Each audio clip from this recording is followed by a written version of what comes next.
ከባለፈው አሰልጣኝ ይዘው የምትመጣው ነገር አለ። የሆነ ክሉ ነገር ይሰጣል፣ ትንሽ ነገር ተጫዋችን ምናምንም ይሰጣል። ማንቸስተር ዩናይትድ ላይ ግን እየሆነ ያለው የሚወጡት አሰልጣኝ ይበልጥ ባዶ እያደረጉት ነው የሚሄዱት ቡድኑ። አሁን ሩበን አሞሪም ሲወጡ ከሩበን አሞሪም ከተሰናበቱ እንደ ምናልባት የሚረከበው አሰልጣኝ ምንድን ነው? ከሩበን አሞሪም የተሰጠው ነገር ከኤሪክ ቴን ሃግ ሩበን አሞሪም ምን አገኙ? ምንም። ቅድም እንዳልኩት እኮ ነው። አሁን ለምሳሌ ማኑኤል ፔሌግሪኒ ከሲቲ ሲለቁ እኮ ምን የመሳሰሉ ተጫዋቾችን ሰጥቷቸዋል ለጋርዲዮላ። ሽግግር አለው እያንዳንዱ ክለብ ላይ ስትሄድ ጥቂትም ትሆን አስተዋጽኦ አለው። ማንቸስተር ዩናይትድ ግን ዜሮ ነው የሚረከቡት አሰልጣኞች። በጣም ትክክለኛ አስተያየት ሶፊ ያነሳው። ማንቸስተር ዩናይትድ እኮ እሱ እንዳለ ትልቁ ችግር እኮ እንዳለ እኮ ሁላችንም ተረድተናል እኮ። የክለቡ የአስተዳደር ችግር እንዳለ፣ ክለቡ ውስጥ የቡድን መንፈስ የተረበሸ መንፈስ እንዳለ እኮ አይተናል። አሁን እኛ እያወራን ያለ ነው በቃ ያንን ግምት ውስጥ አስገብተህ በዛ ሲስተም ላይ ደግሞ አንዳንዴ እኮ ኖቲንግሃም ፎረስት የተመቻቸ ከማንቸስተር ዩናይትድ የተመቻቸ ነገር ስላለ ነው እንዴ ባለፈው ዓመት ተፎካካሪ ሆኖ የመጣው? ከማንቸስተር ዩናይትድ ተሽሎ በሜዳም ጥራት በምንም ጥራት እንበለው አይደለም። ግን ኑኖ ኤስፒሪቶ ሳንቶ ሲመጡ የራሳቸውን ፍልስፍና ከነዛ ተጫዋቾች ጋር ስላመሳሰሉት ነው።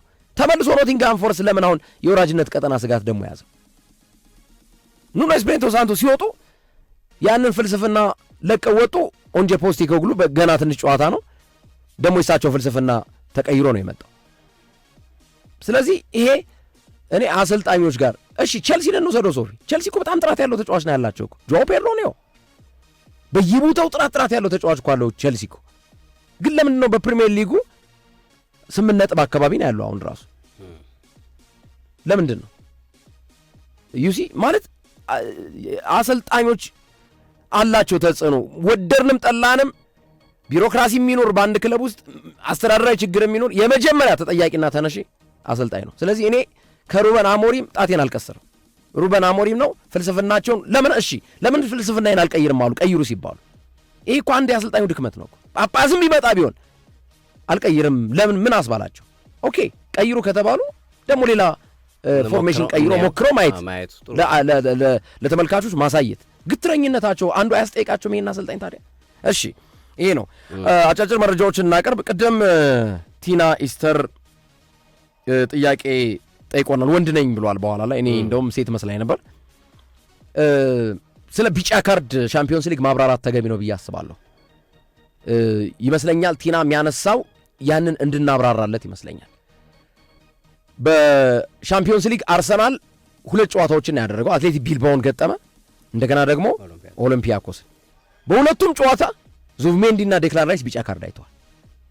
በድሮ የአውሮፓ ሻምፒዮንስ ሊግ ሕግ መሰረት አንድ ተጫዋች በሁለት የተለያዩ የሻምፒዮንስ ሊግ ጨዋታዎች ቢጫ ካርድ ካየ ቀጣዩን ጨዋታ ያመልጠዋል ይላል፣ ወይም ይቀጣል ይላል በሁለት ቢጫ ካርድ።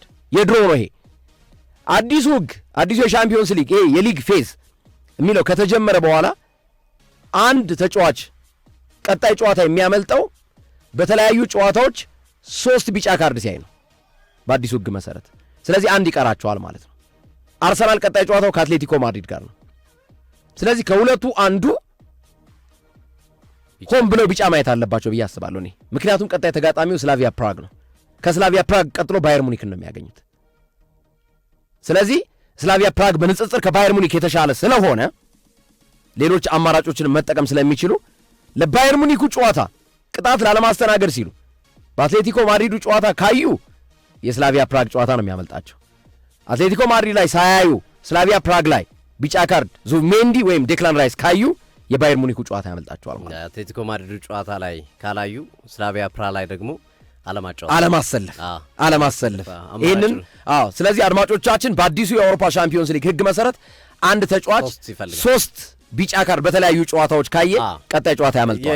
ድሮ 2 ነበር፣ ተቀይሯል። በፊቱ ጥሎ ማለፍ ላይ ስትደርስ ሁሉም ይሰረዝልሃል። በነገራችን ኳርተር ፋይናል ሩብ ፍጻሜ ስትደርስ ቢጫ ካርድ ካለ ደግሞ ይሰረዝልሃል ሙሉ በሙሉ እያለ ይሄዳል። አዳዲስ ሕጎች አሉ ይታወቃል በአዲሱ ፎርማት። እኔ ጋር ግርምዬ እንደው ኤርሊንግ ብራውት ሃላንድን ማንሳት ይኖርብናል። ይሄ ተጫዋች ማሽን ነው ሮቦት ነው ወይስ ሰው ነው እስኪባል ድረስ በጣም አስገራሚ ጊዜ እያሳለፈ ነው ያለው። ሲቲ እንደ ቡድን ጥሩ ባይሆንም እኔም እንደውም የሲቲ እንደ ቡድን ጥሩ አለመሆን ይመስለኛል ኤርሊንግ ብራውት ሃላንድ የጋዜጦች ርዕስ መሆን ያልቻለው፣ የመገናኛ ብዙሃኖች መነጋገሪያ መሆን ያልቻለው በዘንድሮው ውድድር ዓመት ግርምዬ በ16 ጎሎች ላይ አስቆጥሯል። በ10 ጨዋታ ማለት ነው። 10 ጨዋታ አድርጎ 16 ጎሎች ለብሔራዊ ቡድንና ለክለብ አስቆጥሯል። 3 አሲስት አድርጓል። በ10 ጨዋታ 19 ጎሎች ላይ ተሳትፏል። ይሄ ቁጥር እኔ እስካሁን እንደዚህ አይነት ቁጥር ሰምቼ አላውቅም። ዘግናኝ ቁጥር ነው። በ10 ጨዋታ 19 ጎሎች ላይ ተሳትፏል። ወልብስ ላይ 2 ጎል፣ ብራይተን ላይ 1 ጎል፣ ፊንላንድ ላይ 1 ጎል፣ ሞልዶቫ ላይ 5 ጎል፣ ማንቸስተር ዩናይትድ ላይ 2 ጎል፣ ናፖሊ ላይ 1 ጎል፣ አርሰናል ላይ 1 ጎል፣ በርንላይ ላይ 1 ጎል፣ ትናንት ሞናኮ ላይ 2 ጎል፣ በርንላይ ላይ 2 ጎል፣ ሞናኮ ላይ 2 ጎል። ማይታመን ቁጥር ነው ኤርሊንግ ብራውት ሃላንድ። የሲቲ እንደ ቡድን ጥራው ለመሆን እንዳይወራለት አድርጎታል እንጂ ኢኖራዊ በዚህ ዕድሜው እየሰራው ያለው ታምርና ትንግርት ለማመን የሚከብድ ነውና በጣም ምርጥ ብቃቱ ላይ ነው የሚገኘው። ሲቲ እንደ ቡድን ከተሻሻለለት ደግሞ ይሄ ውድድር ዓመት ምናልባትም የሱ ምርጡ የውድድር ዓመት ሊሆን እንደሚችል እየተገመተ ነው የሚገኘው። እነ ኬቨን ድብሮን ባጣበት ዓመት ኬቨን ድብሮን የለም ከጀርባው ሌሎች እና ጉንዶጋን አይነት ቁልፍ ተጫዋቾች ከሱ ጀርባ ሆኖ ብዙ ውጤት የሚያመጡ ተጫዋቾች በሌሉበት ሁኔታ እንዲህ አይነት አቅም ማሳየቱ ኤርሊንግ ብራውት ሃላንድ ለእኔ በጣም የተለየ ከሌላ ዓለም የመጣ አይነት ተጫዋች እንዲሆን አድርጎታልና ይህን ቁጥር እንደው ለአድማጮቻችን ለመግለጽ ያህል ነው። ኤርሊንግ ብራውት ሃላንድ ቁጥር በጣም አስገራሚ ነው። በ10 ጨዋታ 19 ጎል ላይ መሳተፉ።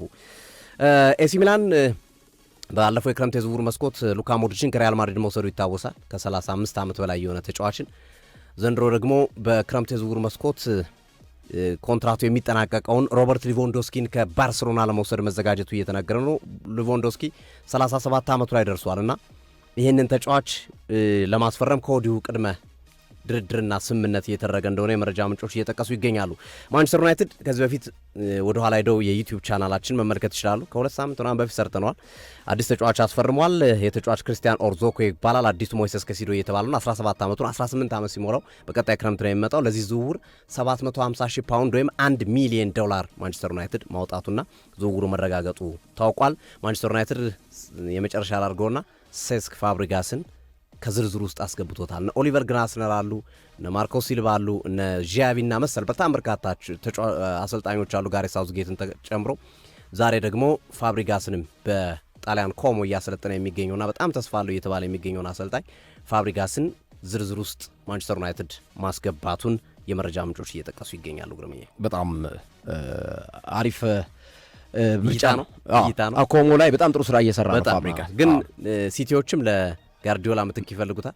አርሰናሎችም እንደ አርቴታ ትንሽ ቀዝቀዝ ካለባቸው ፊታቸው ወደሱ ሊያዞሩ ይችላል። ብዙ አይን ያለበት አሰልጣኝ ነው ፋብሪጋስ።